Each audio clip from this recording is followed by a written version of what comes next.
प्यारे विद्यार्थियों, आज हम टॉपिक पढ़ेंगे नंबर सिस्टम। नंबर सिस्टम संख्या पद्धति एक ऐसा टॉपिक है जो हमारा लगभग कक्षा 6 से शुरू हो जाता है और कंपटीशन विभिन्न प्रकार की प्रतियोगी परीक्षाओं में टॉपिक आता है और सबसे सरल आसान टॉपिक होता है, इसलिए बच्चा इसको थ्योरी पढ़कर तुरंत निकल जाता है।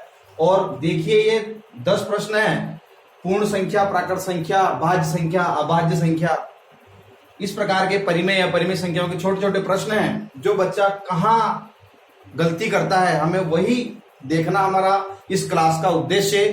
तो आप सभी से निवेदन है कि पूरी क्लास देखना, अच्छा लगे तो लाइक और सब्सक्राइब भी कर लेना। देखना, पहला प्रश्न है पूर्ण संख्या है।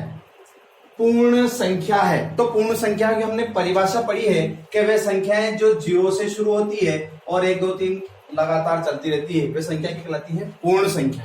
इसका मतलब 0 है, 1 भी है, तो 0 है, 1 भी है और -1 इसमें नहीं है, तो इसका आंसर क्या हो जाएगा? ए और बी दोनों।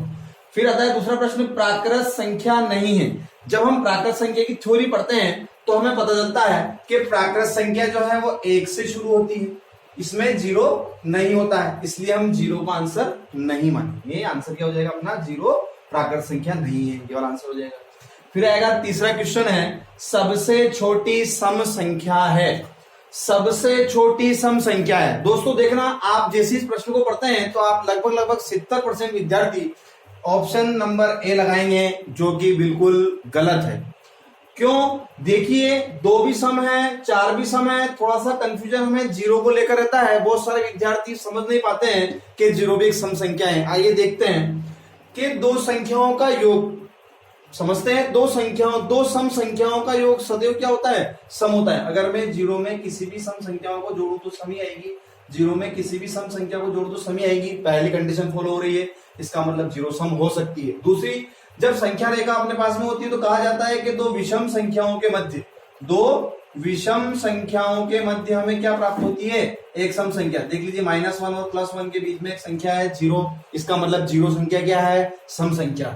इसका मतलब विद्यार्थियों ये हुआ कि सबसे छोटी सम संख्या कहलाएगी 0। इसका आंसर हो जाएगा सी। और आप कहां टिक लगाने वाले थे? 2 पर, जो बिल्कुल गलत हो सकता था। प्रश्न छोटे हैं, सरल प्रश्न वाले के प्रश्न हैं, लेकिन फिर भी हम गलती नहीं करें, हमें इस क्लास से यही चीज सीखनी है। फिर चौथा क्वेश्चन देखिए, सम संख्या नहीं है। मित्रों, सम संख्या नहीं है। जल्दबाजी में हम क्या करते हैं कि 2 दिखते ही तुरंत आंसर 2 पर लगाते हैं, 4 दिखते हैं 4 पर आंसर लगा देते हैं, लेकिन यहाँ पूछ रहे हैं सम संख्या नहीं है। तो देखो दोस्तों, अभी 2 संख्या आप पता है सम संख्या होती है, 4 भी होती है, 0 भी अपनों ने पढ़ी है कि 0 संख्या सम संख्या होती है। इसका मतलब ये तो तीनों सम संख्या है, इसलिए हमारा आंसर क्या हो जाएगा? नन ऑफ दिस, माने इनमें से कोई नहीं। अब अगला क्वेश्चन देखिए, आंसर हो जाएगा अपना नन ऑफ दिस, इनमें से कोई नहीं, क्योंकि सभी की सभी क्या है? ये सम संख्या है और नहीं तो हमें दिख नहीं रही, इसलिए नन ऑफ दिस।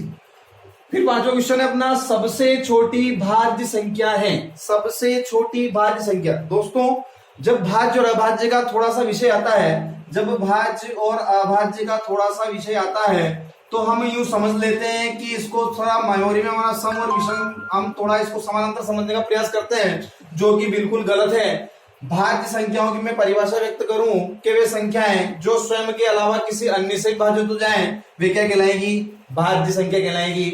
और जो वे संख्याएं जो स्वयं के अलावा किसी अन्य से भाजित नहीं हो, वे क्या कहलाएगी? अभाज्य। लेकिन हम इस कंडीशन में 0 और 1 को क्या कर देते हैं? छोड़ देते हैं। इसका मतलब ये हुआ कि ना तो ये है ना ये है। अब दिक्कत आती है, सबसे छोटी बात हम लगाने का प्रयास करते हैं दोस्तों 2, जो अपना आंसर बिल्कुल क्या होगा? गलत होगा। क्यों? क्योंकि भाज्य संख्याएं वे होती है जो 2 का भाग दे दिया, मान लीजिए स्वयं का भाग दे दिया, 1 आ गया, लेकिन अब इस 2 में किसका भाग दूं? तो जाएगा ही नहीं, 1 का मैं दे नहीं सकता क्योंकि 0 को छोड़ना है। इसका मतलब ये क्या हो जाएगी? अपनी जो 2 संख्या है ये क्या हो जाएगी? अपनी अभाज्य हो जाएगी। और अब यहाँ पूछ रहा है सबसे छोटी, तो इसका मतलब अब आने वाली संख्या 3 तो हो नहीं सकती, आने वाली संख्या क्या होगी? 4 होगी। ये आपका आंसर सही होगा। देखिए, आप आकलन कीजिए, किस प्रकार के छोटे से प्रश्न है, लेकिन हमारे जवाब बहुत मुश्किल से मिल पा रहे हैं। अब देखना, परिमेय संख्या है। अब आंसर देखना, परिमेय संख्या है 22/7, पाई, ई और √4। तो दोस्तों परिमेय संख्याओं के बारे में हमें ज्ञात होना चाहिए कि हम छोटा सा फटाफट आकलन लगा लेते हैं कि जो p बटा q के रूप में व्यक्त होती है और q बराबर 0 नहीं हो वही हमारी परिमेय संख्या होती है। तो आप ना ये जो a नंबर कंडीशन फॉलो हो रही है कि 22/7, लेकिन 22/7 का जो है वो आंसर p बटा q के रूप में फॉलो तो हो रहा है। दोस्तों अधूरा ज्ञान हमेशा गलत साबित हो सकता है, इसलिए हमें संपूर्ण जानकारी लेनी होगी। परिमेय संख्या 22/7 जो है p बटा q का रूप व्यक्त कर रही है, q not is equal to 0 भी है, माना कि ये कंडीशन फॉलो कर रही है, लेकिन एक कंडीशन भी होती है जो शांत दशमलव हो, शांत दशमलव, जो शांत दशमलव हो वो भी क्या कहलाएगी, परिमेय कहलाएगी। जब हम 22/7 को सोल्व करते हैं तो यहाँ पर 3.14 डॉट डॉट डॉट डॉट अशांत दशमलव आती है, जो कि एक परिमेय संख्या की परिभाषा नहीं है। पाई का मान 22/7 होता है, इसका मतलब ये भी नहीं है। ई जो इंटीजर वर्ग होता है वो उसको भी अपरिमेय संख्या माना जाता है, और परिमेय संख्या के बारे में हम पढ़ते हैं कि जो पूर्ण वर्ग संख्याएं होती है वो परिमेय संख्या होती है। तो विद्यार्थियों आप आंसर लगाना चाह रहे थे 22/7, जो बिल्कुल गलत था। आपका आंसर होना चाहिए ऑप्शन नंबर डी। अब देखना अगला क्वेश्चन की ओर देखना आप कि परिमेय संख्या है, परिमेय है। अब परिमेय के लिए कंडीशंस दे रखी 4, इसमें आपको चूज करना है। आपने देखा पूर्ण वर्ग संख्या अभी देखिए अपनों ने परिमेय होती है, बिल्कुल राइट आंसर। लेकिन आपने को तुरंत आंसर नहीं देना है पूरे। जब इस प्रकार के कथनात्मक रूप से प्रश्न आ जाए तो हमें 4 ऑप्शन पढ़ने हैं। फिर आपने बी ऑप्शन देखा शांत दशमलव, अभी देखा आप लोगों ने शांत दशमलव परिमेय संख्या होती है p बटा q के रूप में, और q बराबर not is equal to 0, q बराबर 0 नहीं हो, ये भी संख्या परिमेय होती है। इसका मतलब कथन a भी सही है, b भी सही है, c भी सही है। इसका मतलब ऑल ऑफ द अबव। किसका मतलब ये हुआ कि सारे के सारे कथन क्या है, सही है। आपका आंसर हो जाएगा ऑप्शन नंबर डी। अगला क्वेश्चन देखिए, 0 संख्या है।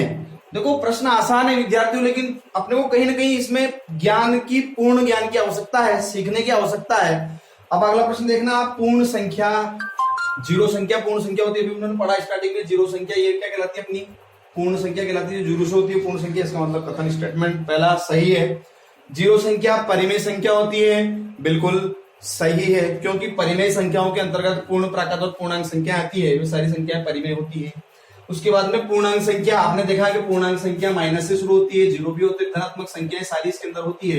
तो इसका मतलब ये भी क्या हो जाएगा, आपका पूर्णांक स्टेटमेंट भी सही है। इसका मतलब स्टेटमेंट 1 भी सही है, सेकंड भी सही है और थर्ड भी सही है। तो आपका आंसर क्या हो जाएगा, option number D, all of the above, option उपरोक्त सभी। अगला क्वेश्चन देखिए, नवा क्वेश्चन, सबसे छोटी भाज्य संख्या नहीं है। हम तुरंत देखने का प्रयास करते हैं, कंफ्यूजन हो जाते हैं भाज्य अभाज्य में, सम विषम को समानांतर समझ लेने का प्रयास करते हैं। तो हमने दोस्तों भी ऊपर देखा कि सबसे छोटी जो भाज्य संख्या नहीं है, तो अपने देखा सबसे छोटी भाज्य संख्या क्या होती है, अपने पढ़कर आए थे, सबसे छोटी भाज्य संख्या होती है 4। तो यहाँ पर ना 2 जो ये भी अभाज्य संख्या है, 3 भी अभाज्य संख्या है, 1 को हम भाज्य में काउंट नहीं करते हैं। इसका मतलब ये सारी क्या है, सारी संख्या अभाज्य संख्या नहीं है। ऑल ऑफ द उपरोक्त सभी जो है सारी संख्या अभाज्य संख्या नहीं है। फिर आती है आपकी सबसे छोटी अभाज्य संख्या है। सबसे छोटी अभाज्य संख्या, आपको ये तो पता है कि ये भाज्य आपने खूब पढ़ दिया इसके बारे में कि सबसे छोटी भाज्य संख्या ये है, इसको हमें मानना नहीं है, भाज्य अभाज्य में काउंट इसको करते नहीं। अब कंडीशंस आती है, या तो आप 3 को चूज करोगे या आप 2 को चूज करोगे, लेकिन आपको चयन किसका करना है, आपको चयन इसका करना है कि किसी भी अभाज्य की परिभाषा होती है कि वे संख्याएं जो स्वयं के अलावा किसी अन्य से परिभाषित नहीं हो, 0 और 1 को छोड़कर। तो यहाँ पर 2 जो है वो 2 के अलावा किसी अन्य से प्रभावित नहीं हो रही है, 0 और 1 को छोड़कर। तो क्या परिभाषित हो रही है, इसका मतलब सबसे छोटी अभाज्य संख्या क्या होगी, 2 होगी, न कि 3।